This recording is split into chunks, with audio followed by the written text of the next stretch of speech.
Qual era o plano? Falei, vou fazer uma alavancagem social. Eu vou arrumar um emprego que vai me dar uma estabilidade, uma carreira que também me posicione e que eu possa daí pensar um plano B. Daqui por diante, né? Sim. E quando eu falo plano B, não falo plano B de ganhar dinheiro.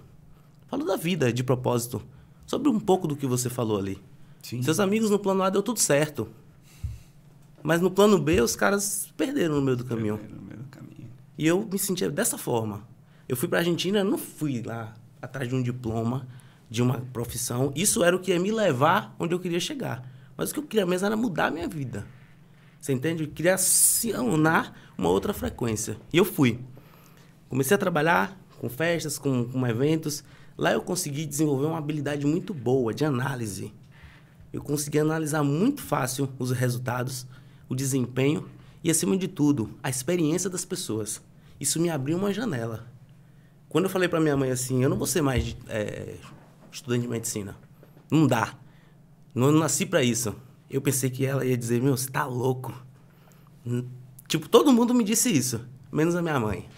Minha mãe falou, o que é que você quer fazer? Eu falei, eu quero trabalhar com isso aqui que eu sei fazer, que eu amo. Quero cuidar da minha carreira, eu quero ter uma agência, eu quero ser DJ, eu quero ter minha produtora. Minha mãe, vai. Tu nasceu para isso. Eu falei, ué, como assim? Vai? Mas assim, fácil? E a medicina? Não. Não é o seu sonho? Você tem que fazer aquilo que seu coração te manda fazer. E aí eu pensei, eu falei, cara, eu vou fazer isso. Se você perguntar, Fiuza, valeu a pena? Financeiramente, talvez não. Mas hoje eu sou metade do que eu aprendi a ser na Argentina. Eu tive uma experiência com uma pessoa muito marcante, Marcelo Boé, que me abriu assim um horizonte enorme, me mostrou um mundo que eu não conhecia. Eu sou de origem humilde, eu venho de periferia. Eu nunca estudei numa escola particular, nada disso. Eu sempre tive que me virar. Com 14 anos eu já tinha meus negócios. Meu pai me estimulava. Bora, meu filho. Fazer. Desde cedo. Então, quando eu cheguei lá, eu só sabia correr. Sabe? Mas eu não sabia fazer as pessoas também ao meu redor correr também. Correr junto. Sabe? Eu achava que eu tinha que sair do ambiente. Eu não entendia que eu também podia transformar o ambiente ao meu redor. Cara, eu lembro como hoje, o primeiro dia que eu fui na empresa, que eu pisei os pés naquele salão assim, era na Faria Lima, 3.600. Quando eu olhei aquilo, eu parei assim, eu fui estático. A minha vida... Você já assistiu aquela série Good Doctor? The Good Doctor? Que o rapaz, ele é autista, né? E quando ele tá pensando, ele para assim, e as coisas começam a se encaixar. Foi mais ou menos isso. Eu parei e fiz... Tudo fez sentido naquele momento para mim. Eu tive a certeza que eu estava no lugar certo. Não era apenas o ambiente ou a possibilidade de ganhar dinheiro. Eu nem sabia como que funcionava. Mas eu senti uma energia diferente naquele lugar. Eu não entendia o que era. Levou tempo. Levou tempo. E quando eu descobri, tudo isso aqui nasceu. Eu entendi que existia processo, que existia sistema. Eu entendi que existia técnica. E depois, sabe a cereja do bolo que me fez estalar? Existia propósito. E foi baseado nisso que nasceu Fazendo História. Que legal. Pessoas como eu, que têm uma vida comum, que vieram de baixo e que aprenderam e que usaram suas habilidades, que a vida lhe proporcionou e assim fizeram história. Muito bom, cara. Pessoal, esse é o nosso terceiro episódio, mas é a nossa primeira gravação.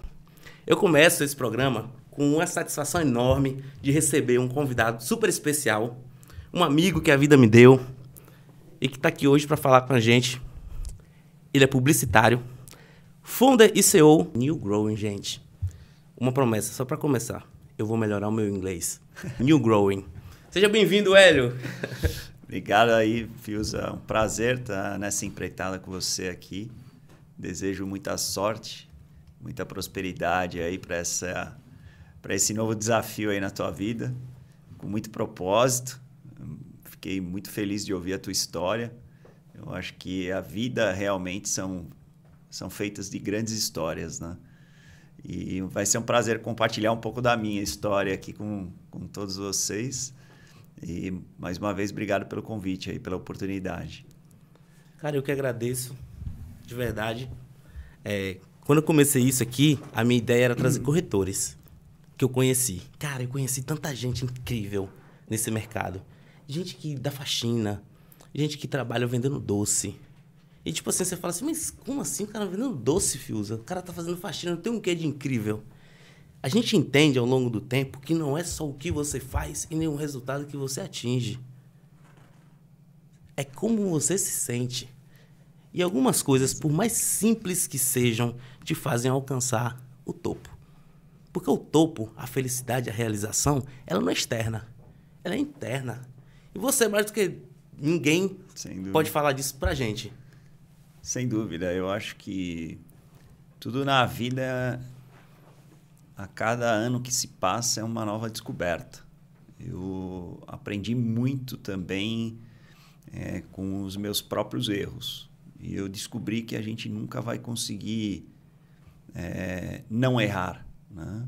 O erro, ele faz parte do processo. E quem quer chegar no propósito tem que passar pelo processo. E o processo nem sempre é tão fácil como as pessoas imaginam, né, ser, né? Não tem atalhos. Infelizmente, não tem atalhos. Tem coisas que o cara lá em cima prepara para a gente tem que passar por esses processos, encará-los sempre muito de frente e a cada desafio que a gente for passando, a gente tem que ir agradecendo, porque isso só demonstra que o cara lá em cima falou, olha, você passou por mais esse nível, merece ir para o próximo. Então, eu também, quando moleque, sofri muitos desafios e só fui descobrir alguns deles, o porquê eu passei por eles, porque eu passei desse nível e quando eu cheguei no nível de descoberta, eu entendi muitas coisas. Então, eu sou um garoto que repetia a 2ª série por dificuldades de aprendizagem. Eu não me encaixava, não aprendia, eu tinha dificuldade. Você repetiu a escola? Repeti a 2ª série. Depois, meus pais tentaram me ajudar da forma e no conhecimento que eles tinham, as escolas também tentando ajudar, e eu fui seguindo. Chegou na 5ª série, eu travei. Eu repeti 4 vezes a 5ª série. Mas você não aprendia ou você não curtia estar na escola? Eu não curtia estar na escola e eu tinha uma certa dificuldade de lidar com processos. Com os processos metodológicos, com os processos de abordagem, eu tinha essa dificuldade de aprendizado. Eu não conseguia me concentrar, eu tinha dificuldade, às vezes, para escrever, eu tinha dificuldade para falar, só que não se diagnosticava o que eu tinha, até eu chegar na 5ª série, e ali eu me rebelei. Já estava mais adolescente. Chutou o balde. Aí eu chutei um pouco o balde, fui expulso de 3 escolas, repeti 4 vezes a 5ª série e todo mundo me chamava de louco, ou muito claramente de burro, né? Você é um burro, você não tem futuro, você não vai chegar a lugar nenhum, você vai viver do quê? Você precisa estudar, né? Então recebi vários apelidos, muito bullying, né? Que hoje é cada vez mais restrito nas escolas, mas na minha época não se existia isso. E eu tive que superar todos os desafios e colocar em prática o que eu acreditava. O que eu não sabia que era propósito até então, porque eu era muito jovem, mas era um sentimento que eu tinha na minha cabeça e principalmente no meu coração. Eu falei, eu quero fazer o que eu quero fazer, não é fazer o que todo mundo faz, seguir um padrão, manter-se dentro de um padrão, seguir o mesmo processo metodológico, ler os mesmos livros, né? E preencher os mesmos formulários de prova. Eu não posso ser avaliado por algo comum. Eu tenho que ser avaliado por algo incomum, que é o que eu tenho de melhor, e não o que eu tenho igual ou parecido a todo mundo. Porque o método de ensino basicamente é isso. Ele te dá um livro para ler, dá um livro para todo mundo ler, e ele acredita que todo mundo tem a mesma base de absorção e intelectualidade. E não é sobre isso, né? A minha intelectualidade e o meu talento não é o mesmo que o seu. Sem dúvidas. Cada um tem a sua própria habilidade, só que eles não trabalham essas habilidades. Na época, não trabalhavam, e eu não conseguia demonstrar minha principal habilidade. né, que era a minha criatividade. Eu sou publicitário e designer, me especializei em branding para pequenas e médias empresas e muito cedo eu montei a New Growing. Mas antes disso, eu sempre quis colocar minha criatividade para as pessoas olharem, admirarem, ver, né, que isso tinha valor. Mas eu sempre fui recriminado. Então, em escola, se eu desenhava na carteira da mesa, ou se eu desenhava na folha de trás do caderno, com expressão, era uma expressão, uma manifestação de arte, mostrando o meu talento. Aquilo, para todos, era um vandalismo. Né? Isso é vândalo. Se eu quisesse pintar uma parede na rua, eu era um pichador. Né? Qualquer coisa menos um artista, um talento. Alguém fora da curva, olhando a vida por um outro ângulo. E não só pela matemática, pelo português, pela geografia ou pela história. Quantos anos você tem, Hélio? Eu tenho 47 anos. 47? Em que momento você percebeu tudo isso que você está me falando? Cara, eu fui, na verdade, descobrindo. Né? A cada ano eu ia descobrindo uma coisa nova, porque eu sou um cara muito curioso.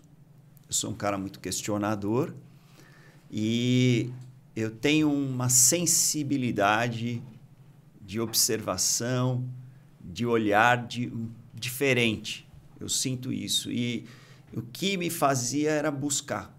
Então, eu lembro que eu repetia a quinta série e o meu pai me disse muito bem que você vai ter que trabalhar, porque você não quer estudar, então você tem que trabalhar. Eu tinha... Que era a construção social da época. Exatamente. Na verdade, na sua época acho que já estava já mudando, né? O meu pai, ele tem 60 e um pouquinho, a escola não funcionava, tinha que trabalhar. Não era estudar. Ali o meu pai queria muito que eu estudasse, assim como meus irmãos, eu tenho mais 2 irmãos, eles iam até bem na escola, muito melhor do que eu, mas eu não queria estar naquele lugar. E eu dizia para ele que eu queria estudar arte, que eu queria fazer outras coisas, e ele não entendia isso. E colocava isso como uma birra, como alguém que está desafiando os padrões. E eu sentia que, na verdade, eu tinha que desafiar os padrões. Quem quer ser o padrão nunca vai ser a exceção.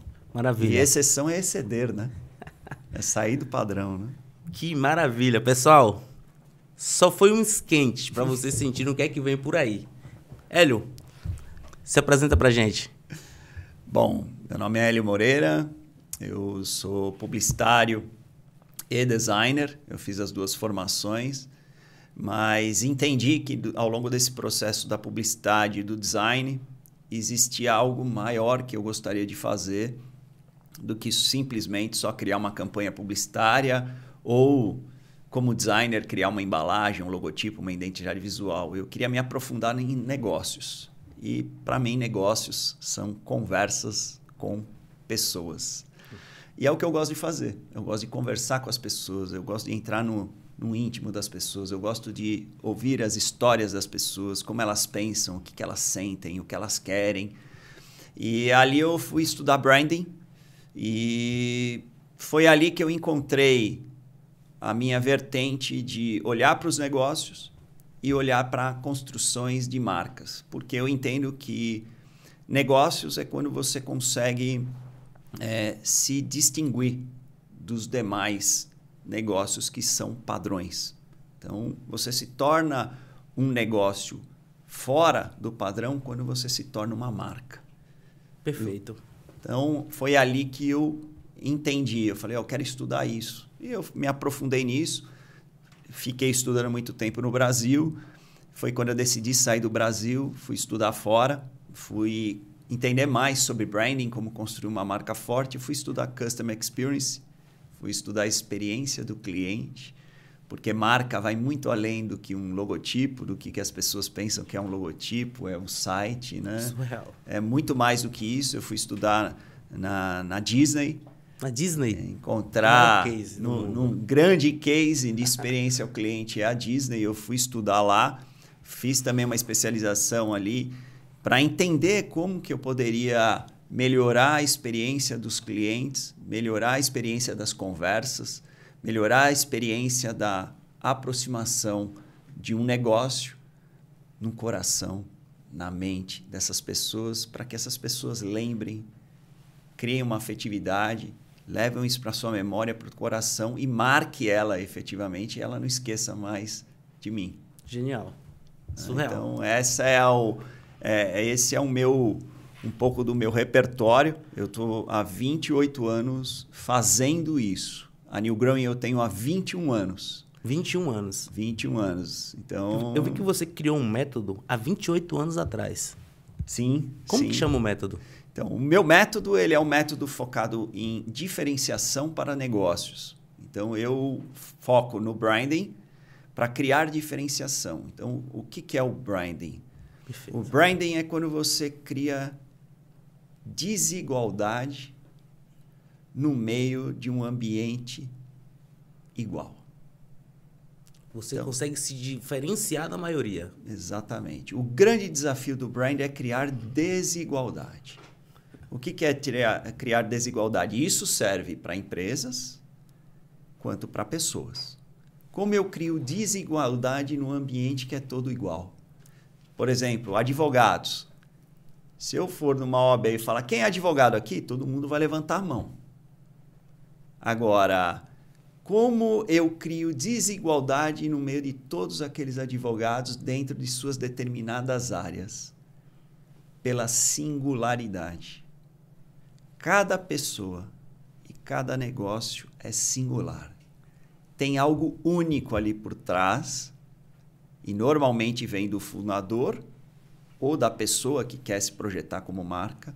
Ela tem uma singularidade e essa singularidade tem alguns sinais distintivos que tornam ela singular. Genial. E é com base nesses sinais que o meu método eu me aprofundo com as empresas e com as pessoas. E a marca não é só um logotipo, um site como as pessoas pensam. Marca são esses sinais nos principais pontos de contato. Então, como você constrói tudo isso? Aí a narrativa, o design, né, a comunicação, tudo isso vai estar englobado dentro de uma estratégia de branding. Então, branding não é só uma identidade visual, como às vezes distorcem ou as pessoas pensam, ou apenas uma foto. Não, ela precisa ter sinais distintivos que te tornam singular e isso você vai expressar nos seus canais. Né? Lembrando do nosso papo lá do início, que muita coisa eu descobri. Eu fui fazendo de forma orgânica e depois eu entendi, né, o que acontece. Eu vou te contar uma história bem rápida que a minha noiva estava comigo ontem, a Astrid. Ela estava analisando todo o material do Fazendo História. E ela falou assim, nossa, Fiuza, organizadinho. Eu falei, organizadinho? Tipo, pô, tá me tirando. Tô 3 meses trabalhando nesse projeto, montando toda... primeiro eu queria uma proposta de valor. Falei, eu vou criar algo que vai... Qual é a importância que eu vou causar no mercado? Porque geralmente você fala assim, vou fazer um podcast. Mas os caras, você tá fazendo um podcast por quê, cara? Qual que é o teu objetivo aqui? Sem dúvida. Eu quero vir aqui só ficar trocando uma ideia com você? Só para você fazer corte para viralizar na internet? Isso é muito vago. E hoje em dia é muito fácil de fazer. Sim. Qualquer coisa que você joga na internet vai explodir muito rápido. A Paloma, que é uma das nossas entrevistadas, ela fala assim, na ventania até pato voa. Mas na hora do vamos ver, o que eu quero dizer? Quando ela olhou, que ela percebeu que a gente tinha um padrão de cores, uma identidade visual definida, que as fontes se comunicavam, que as formas passavam a clareza e a objetividade do nosso negócio, que por trás tinha uma proposta de valor, que a gente tinha uma missão, uma visão, que a gente tinha um planejamento estratégico, um plano de ação, criou vida, ganhou forma. Quando você olha e vê a nossa xícara com o nosso logomarca, não só é só um brinde, é parte do projeto. Quando você olha a nossa plaquinha de boas-vindas, não só é uma plaquinha para você fazer uma story. Compõe todo o nosso projeto. É quem a gente é como a gente funciona. Sem dúvida. E isso hoje eu percebo que no mercado imobiliário as grandes empresas não ganharam a sacada. Eu falo que às vezes tem muitas marcas esquizofrênicas. São aquelas marcas que fazem, principalmente das pequenas e médias empresas, e agora alguns influenciadores e marcas pessoais, né? Eles acabam se perdendo muito nesse sentido. Por quê? Porque eles vão fazendo intuitivamente as coisas. Porque o que eles vão vendo, o que eles vão ouvindo. E essa intuição vai fazendo que esse movimento vai se desorganizando no meio do processo. Sabe o que eu percebo também? Existem algumas coisas que são inacessíveis por falta de conhecimento. Sim. Hoje a gente está falando de uma coisa que um corretor de imóveis não é familiarizado. Ele tem o cartão de visitas dele, ele tem o Instagram dele, ele contrata uma agência, ele investe 3, 4... Eu conheço gente que investe 15 mil reais por mês e ele não sabe o que é branding. Não sabe. A grande maioria acha que branding, novamente, acha que branding é fazer um logotipo, é fazer uma identidade visual, é tirar uma foto com uma postura bacana. E branding, novamente, é percepção. É a percepção que as pessoas criam sobre você. Percepção. Eu costumo dizer o seguinte, que branding é muito mais da porta para dentro do que da porta para fora. É muito do que você é. E o que você é não é só você se olhar no espelho todo dia e dizer eu sou esse cara. É você se perguntar como as pessoas estão me percebendo hoje. Então, quando eu vou fazer um projeto de branding, quando eu me coloco ali, quando eu coloco o meu trabalho, a minha metodologia, eu digo para o cliente, olha, nós vamos fazer uma imersão no seu negócio e nós vamos conhecer profundamente o seu cliente, porque você ainda não o conhece. Você acha que conhece o seu cliente, mas você não conhece ele profundamente. E você vai conhecer ele profundamente quando nós conversarmos com ele e ouvir o que ele tem para te falar. A percepção que o seu cliente vai gerar sobre você é sobre isso que a gente está falando aqui. Esses sinais distintivos percebidos pelo seu cliente vão fazer com que nós vamos criar uma estratégia em cima disso. O que ele está percebendo que é positivo, o que ele está percebendo que é negativo, o que ele está percebendo que é irrelevante, o que efetivamente ele quer comprar, porque às vezes você está querendo vender algo para o seu cliente que ele não quer comprar. O corretor, por exemplo, ele pode oferecer N casas, mas não é exatamente o que o seu cliente está procurando. Antes de pensar no produto, você vai pensar no cliente. No cliente. E o cliente, ele tem níveis de consciência. Tem aquele cliente que, como você falou, ele não sabe o que é branding. Então, para esse cara, não adianta eu querer vender. Me empresta o meu caderno que eu vou anotar. Entendeu? Anota. Produção, caneta. Não adianta a gente pegar o cliente e conversar com o cliente e tentar vender algo para esse cliente se o nível de consciência dele não está pronto para receber aquela informação. Ele não sabe o que é branding. Então, o que eu vou direcionar para ele? Então, eu tenho que, antes de ofertar um serviço para ele, eu tenho que educar ele sobre o que é esse serviço. O que o branding pode fazer pelo negócio dele. O que o branding pode fazer para a marca pessoal dele. Então, eu tenho que mostrar para ele, olha, eu sei que você fez um logotipo. Eu sei que você fez um site. Né? Agora, a dúvida está, será que esse logotipo, esse site, essa narrativa, esse tom de voz, essa cor, essa postura que você está adotando, né? Os canais que você está utilizando são compatíveis com o que o cliente quer ver? Eles são sinais distintivos, ele te distancia dos demais corretores, dos demais advogados, dos demais negócios. Então, se na rua todo mundo seguir o mesmo padrão de comunicação, porque fazer aquela fachada com aquele acabamento é mais barato, é mais fácil de limpar, e todo mundo usa a mesma cor porque é o mais barato que o fornecedor vai conseguir te propor, você vê todo mundo quadrado. Todo mundo quadradinho. Aí no meio tem um redondo. Pô, aquele criou uma certa diferenciação. Aí automaticamente ele fez aquilo o quê? Intencionalmente. Sabe o que é incrível? É que você não precisa gastar muito para fazer isso daí, para ser diferente. As pessoas relacionam que essa diferenciação de mercado, você precisa investir muito dinheiro. E, na verdade, é mais uma visão, uma leitura do panorama, um profissional, claro, aplicado, que faça toda essa análise. Sem dúvida. E dê um rumo do que unicamente um investimento financeiro. Sim. Quando você fala assim, eu vou fazer uma logomarca, o cara já pensa, é R$800 uma logomarca. Aí é R$1.000. O designer vai me matar. O cara ele não está insatisfeito ali, não é com o preço. Você sabe disso. Sim. Não é o preço. É porque ele já sabe que vai vir uma merda. Ele já sabe que mesmo que seja bonito, que seja muito bem feito, mas não vai comunicar. Porque é apenas uma estratégia isolada. Eu estava conversando com um amigo, chama-se João Lacerda, o próximo convidado aqui. E ele falou, nossa, eu precisava de um logotipo, eu contratei. E quando veio, não era aquilo que eu imaginava. Mas por quê? Porque a pessoa não se aprofundou nos seus sinais distintivos, na sua singularidade, no que realmente você tem por trás, que você mesmo não consegue enxergar, e eu sei que não consegue. Não é que eu sei, eu tenho certeza. Porque eu não consigo fazer o meu próprio branding. Eu tenho que terceirizar dos meus grandes aliados e dos meus grandes mentores para fazer eu perceber coisas que eu mesmo não consigo enxergar. Né? Quando você está na ilha, você não consegue enxergar toda a beleza da ilha.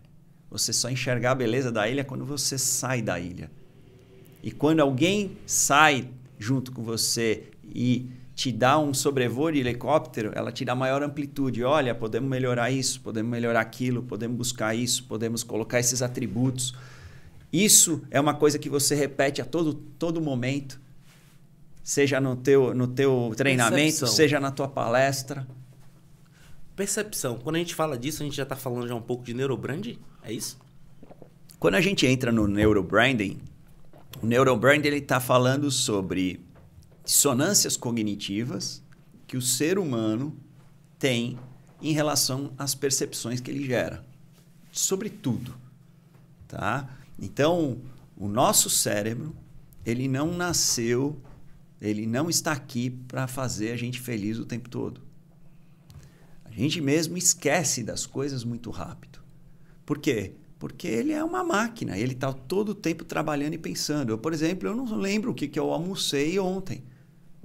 O que eu jantei anteontem, eu não lembro. E possivelmente a grande maioria das pessoas tem essa dificuldade. Por quê? Porque você está vivendo já um outro dia. Então, o que é quando você vai fazer um trabalho de neurobranding? Você precisa entender que você precisa ser constante, você precisa ter uma disciplina, você precisa passar a mesma informação por repetição e com intencionalidade. Por quê? Porque você precisa ficar lembrando não só os seus clientes do que você faz e do que você fez de bom, como você precisa ficar lembrando a você mesmo o quanto produtivo e bom você é.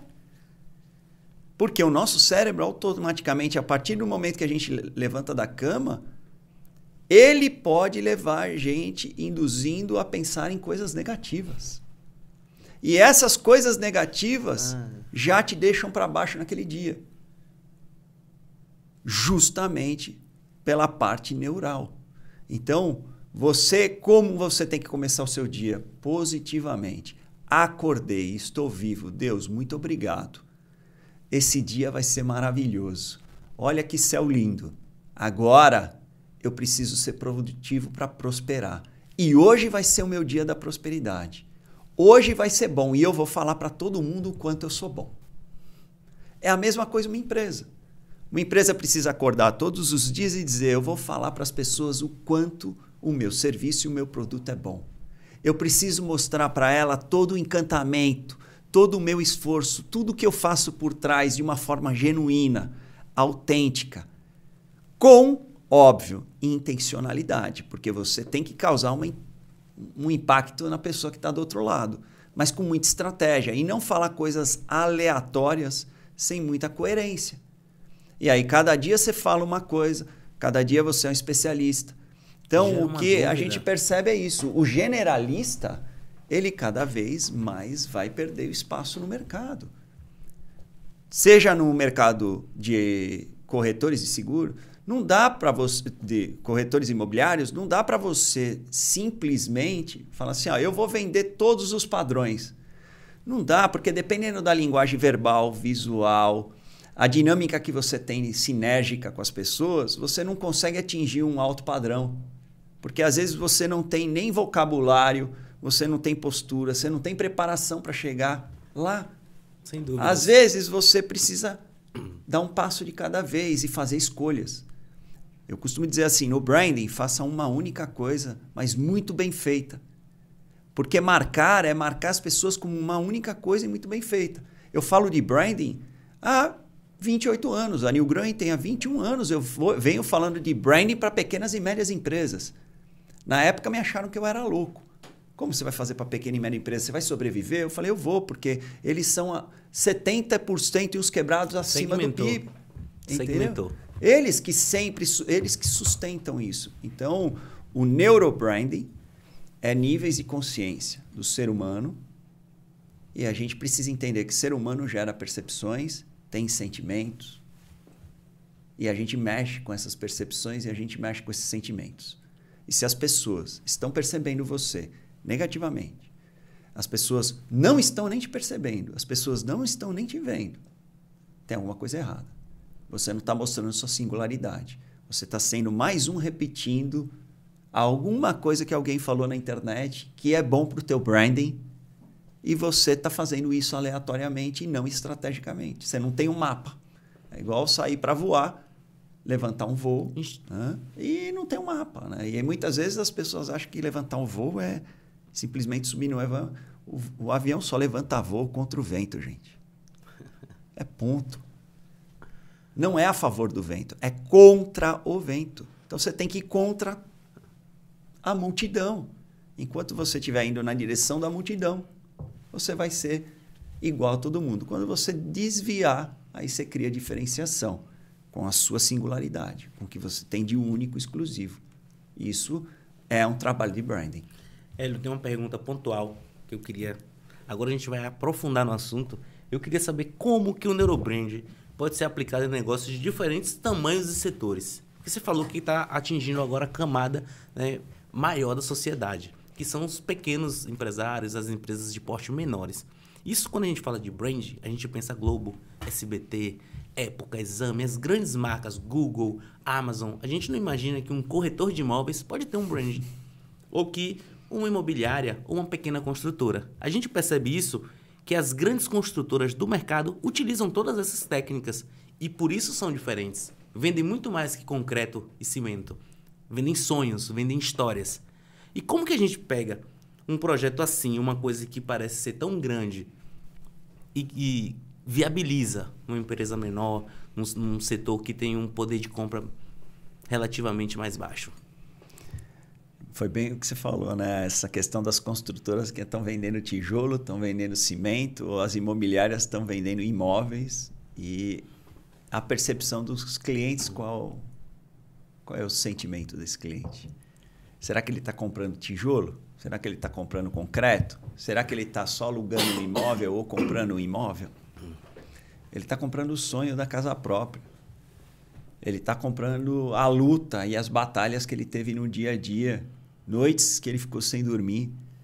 Né? Então, como eu me diferencio usando as ferramentas do neurobranding? É estudando o comportamento. Ciências comportamentais.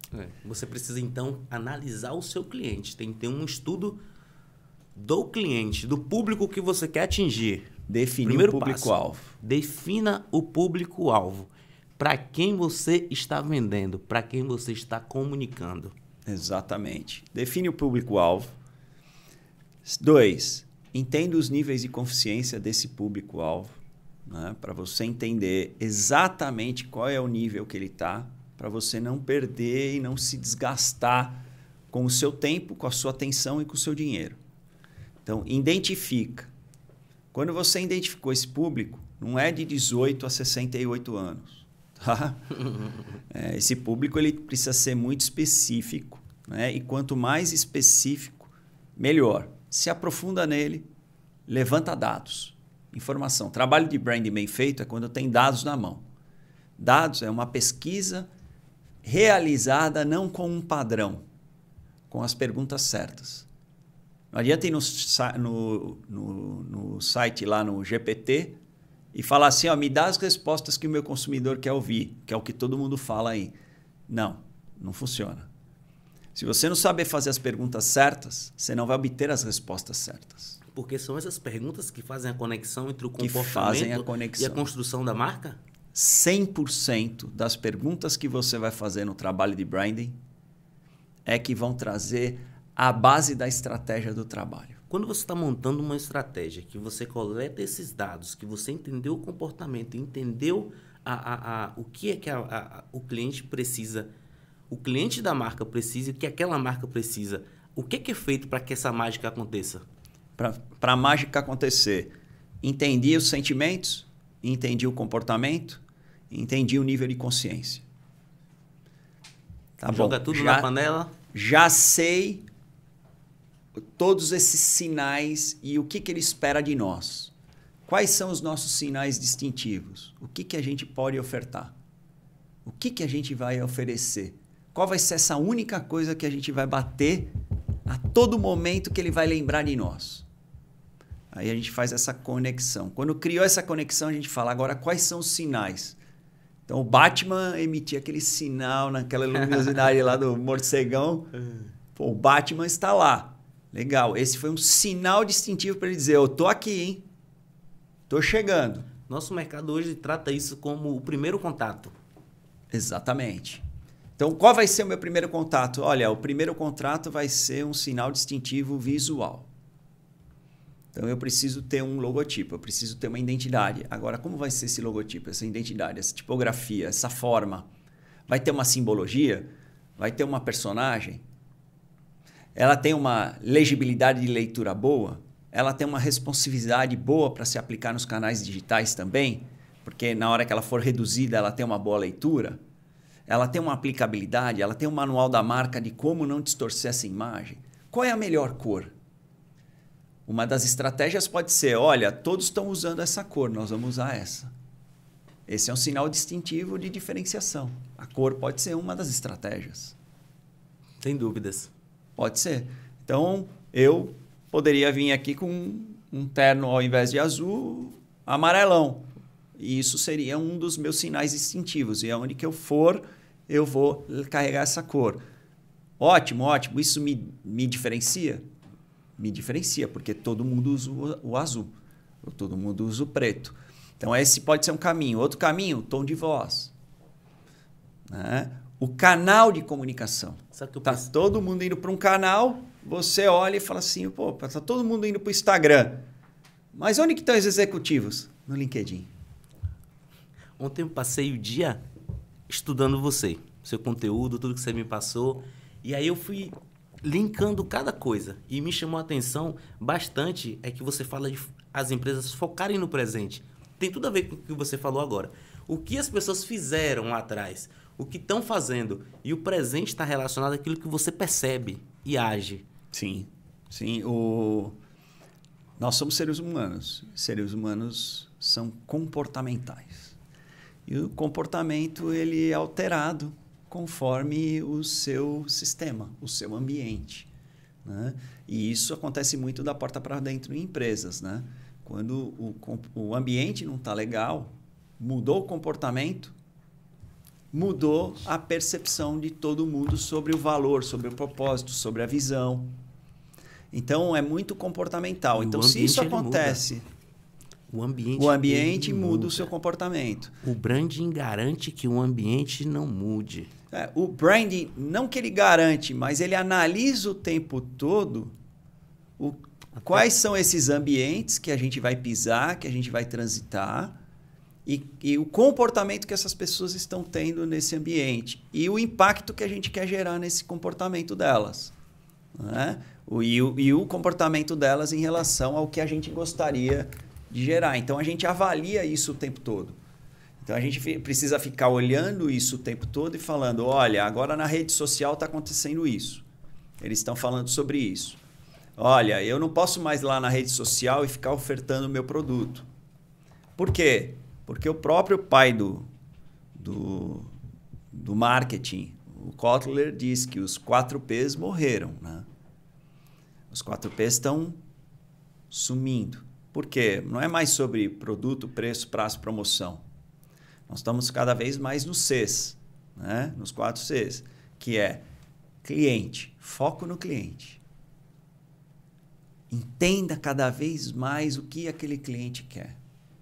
Aí eu tenho que analisar esse cliente e eu preciso enxergar o que para ele. O que ele está querendo? Pô, eu estou querendo mais custo de oportunidade. Então, como que é o custo de oportunidade? Olha, hoje eu estou no supermercado, eu estou vendo um produto aqui na minha frente, essa xícara custa R$10.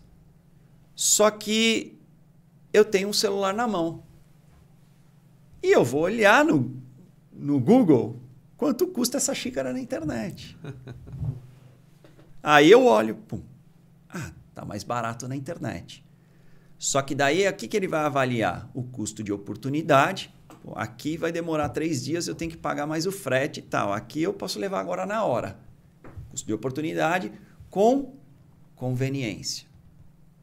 Pô, é conveniente, eu estou aqui. Eu já estou no aeroporto, eu quero tomar uma água para um pão de queijo, eu vou gastar R$100. Mas eu não vou sair do aeroporto para ir lá na padaria da esquina, que eu sei que eu vou gastar 30. É conveniente para mim.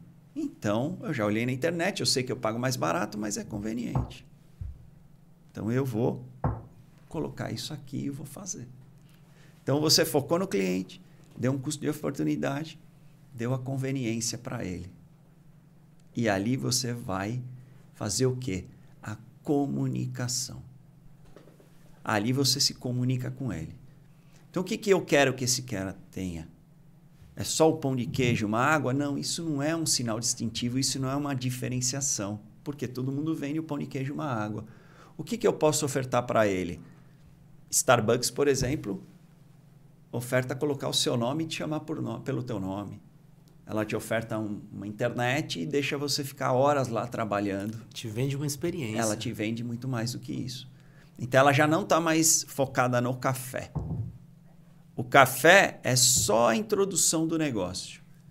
Tudo que está em volta disso é a experiência que ela vai te ofertar. E essa experiência você paga mais caro.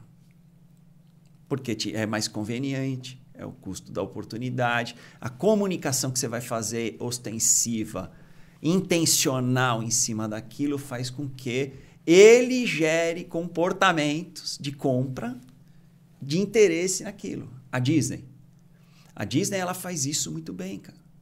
Ela trabalha todos esses níveis de consciência, todos esses níveis de comportamento na palma da mão dela. Ela tem esses dados. Então, ela está olhando, eu vou oferecer montanha-russa? Não. Não é isso que ele quer. Ele quer uma experiência. Então, a montanha-russa agora vai ter um óculos 3D, que ele vai sentir que ele agora deixou de ser uma pessoa, ele virou um avatar. E esse avatar vai levar ele para um outro mundo, e esse outro mundo é um universo que ele nunca viu. Que legal. E essa vai ser a sensação que eu vou ofertar para ele. E no final das contas, você sai, é tudo um muro verde, é tudo um padrão com um negocinho que se mexe. Mas a experiência que ficou na tua cabeça é muito maior do que isso. Então, o atendimento, a forma como você conduz, a cultura interna da empresa, da porta para dentro, vai ser fundamental e tem que estar alinhada com a visão da empresa. E o branding, a comunicação é constância. É constância, com disciplina, fazendo isso com muita frequência. E não só põe um site no ar, faz um loginho, posta umas coisinhas lá no meu feed e o meu branding está feito. Não, vai mudar, porque é o agora que... O passado já foi, o futuro só Deus sabe, e o agora é o que é o cérebro, né? Seu cérebro não acorda para ser feliz todos os dias. Você tem que lembrar ele que ele precisa ser feliz hoje, que ele precisa agradecer hoje. O teu cliente não acorda todo dia querendo comprar de você. Eu lembrei que, pesquisando sobre você, eu vi que você era advogado e que você ajudou mais 300 advogados a se posicionarem no mercado, mas você não falou aqui que você era advogado. Então, eu falo que eu sou um advogado por osmose. Eu não tenho a formação jurídica, eu não estudei para ser advogado, Mas eu trabalho há 20 anos com advogado. Mas como que você, advogado, entrou em publicidade e agora você é Então, um especialista nessa área? Como eu falei, eu não sou um advogado. Eu sou um advogado por osmose. Porque de tanto conviver num ambiente de advogados, eu entendi a linguagem, eu entendi comportamento, eu entendi as deficiências, adaptabilidade, as necessidades. Então, eu entendi as dores, eu entendi o que a universidade ensina para eles e o que a universidade não ensina para eles, principalmente do que diz respeito à minha área de atuação, que é publicidade, design e branding. Eles não têm esse conhecimento dentro da universidade. Então, eles precisam de alguém que oriente eles a fazer o seu próprio branding e depois a criar a sua própria comunicação, seu próprio posicionamento, a sua própria estratégia. Então, a grande questão hoje é justamente sobre isso, né? Eu falo que eu sou um advogado por osmose por conta disso, porque eu acabei entendendo o comportamento. Então, a gente volta naquela conversa lá. Entenda o seu público, o nível de consciência dos seus públicos. Eu, hoje, criei a mentoria, o Advogado Fora da Lei, que não é para ele sair da lei, é para ele ir além da lei, além do padrão para se tornar exceção. E para isso ele precisa investir na marca pessoal dele. Porque o nome dele é a grande marca, principalmente no universo jurídico, onde você trabalha com o método de sócios e associados. Muito pouco se tem esse trabalho seletista, né, padrão das empresas. No mercado jurídico não existe isso. São associados e sócios. Porém, todos os associados que querem se tornar sócios, eles precisam ter algo mais do que a profissão exige deles. Ter algo mais, né, do que só a inteligência e o conhecimento jurídico. Eles precisam ter networking, eles precisam trazer novos negócios, eles precisam gerar bons negócios para que isso fature e eles sejam percebidos como uma boa pessoa, um bom profissional para subir como sócio dentro do escritório. Ou para que ele também se projete para fora do escritório com a marca pessoal dele e ele sobreviva do nome dele. Perfeito. Então, ele faz o personal branding, é onde que ele vai criar desigualdade no ambiente muito igual do ambiente jurídico. Então, ali que a gente trabalha, depois de muitos anos trabalhando com branding dentro da New Growing, eu peguei esse método e adaptei novamente, com foco no público que eu conhecia, que eu trabalhei há 20 anos, que é o advogado. Então, a mentoria Advogado Fora da Lei, ela tem esse propósito, que vai muito além só do que fazer uma mentoria. Eu quero ser útil para esses advogados levando o meu repertório, porque o que eu tenho mais de valor hoje é o meu repertório. Né? Eu já viajei o mundo inteiro estudando, buscando informação, estudei nos Estados Unidos, estudo branding todos os dias, eu faço isso todos os dias. Então, ele não faz isso e ele não teve isso na universidade. Então, eu quero ajudar ele a fazer o próprio personal branding, a se posicionar e criar essa diferenciação nesse mercado, continuando com as mesmas metodologias. Né? Maravilha, Hélio. Brigadão por esse bate-papo esclarecedor e altíssimo nível de conhecimento. Obrigado, cara. Eu que agradeço. Para finalizar, queria que você deixasse uma mensagem para o pessoal que está nos assistindo, que queira transformar a sua marca e trazer esse impacto que o branding, que o neurobrand pode causar na marca. E deixa o seu contato, se apresenta para o pessoal aí, deixa aí o Instagram, o link. Bom, para as pequenas e médias empresas, o que eu recomendo é isso, não faça... Eu sei que a gente, quando começa o negócio, a gente vai fazendo as coisas da forma que dá, com o que tem no bolso e com o que tem ao nosso alcance do nosso conhecimento. Mas não só pense em fazer um logotipo, uma embalagem, um site, pense em fazer coisas mais organizadas, porque isso vai otimizar muito mais o teu tempo e com certeza você vai ter uma visão, uma direção, um posicionamento muito mais claro. Tá? Então, construir o teu branding é construir uma constância com consistência e com coerência. Isso vai fazer toda a diferença para o teu negócio. Para a mentoria, né, de personal branding, cada vez entenda que o seu nome é uma marca e que a sua marca cada vez mais vai estar pulverizada aí no mercado através das redes sociais e dos canais de comunicação. Então, saiba utilizar isso com bastante efetividade.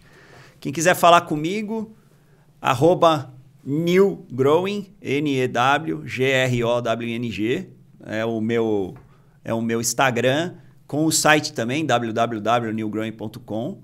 Pode acessar lá, tem no YouTube, tem no TikTok, nós estamos em todos os canais. Quem quiser falar comigo, tem o h.m.branding, ING no final. Só acessar lá o Instagram também, eu estou à disposição. Um mega prazer aí, obrigado pelo tempo de todos aí, obrigado pelo convite mais uma vez. Eu que agradeço. Hélio, a gente se preocupou em trazer pessoas que realmente estão fazendo a diferença na vida de outras pessoas. Não só ganhando dinheiro, não só atingindo metas, mas fazendo uma história por expandir o seu conhecimento. E eu quero te parabenizar, cara, pela tua iniciativa. Pô, obrigado. Pelos 300 advogados que você ajudou. E em nome do Fazendo História, tem um presente para você. É um reconhecimento que a gente traz para as pessoas que vêm aqui. Show de bola. E tudo que você fez. Muito obrigado. Obrigado pelo reconhecimento. Parabéns. Parabéns aí pelo projeto. E que seja próspero, que seja abençoado. E que realmente as histórias que você vai contar aqui consigam agregar para as pessoas, né? Para tantas pessoas que às vezes se sentem aí perdidas, né? Se sentem desacreditadas de si mesmo, que elas acreditem, cara, que a vida realmente é uma superação todos os dias e que para a gente superar, a gente precisa se dedicar naquilo que a gente sabe fazer e fazer bem feito. Então, faça o seu melhor. É isso aí. Valeu. Valeu. Pessoal, esse foi o nosso terceiro episódio do Fazendo História. Vou pedir para você que ainda não segue o nosso canal, que você se inscreva, curte, comenta, compartilha, manda para todo mundo. Vamos fazer esse podcast ser um sucesso. Valeu! Até a próxima! Show de bola, hein, meu? Yeah.